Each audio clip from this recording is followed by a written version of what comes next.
స్వామి యొక్క వీరబావుడా, హరిశ్చంద్రుడా? కాదు కాదు, వీరదాసుడిని. నేటి రాత్రి అంతయో వల్ల కాటి ఎందు కావలి ఉండి ఉదయమున ఇంటికి వచ్చుతున్నప్పుడు ఈ కొండ నిండా కొత్త కళ్ళు నింపుకొని రమ్ము అని ఈ సురభాండము నాకు ఇప్పించినారు.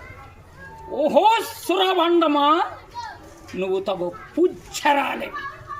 కావుననే విశ్వామిత్రుని సహాయ సంపత్తుచే విశ్వంబరాదేవికి ఆస్థానం మగుమదే ఈ బుధపీఠక పైకి తప్పించి ఉన్నాను.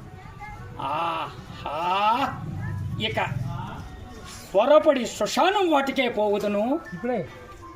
ఓహో, అంధకారం అప్పుడే బ్రహ్మాండమంతయు ఆవరించి కన్నులు ఉన్నవారు సైతం బుద్ధివాన్లు చేయుచున్నది కదా. ఈ అంధకారం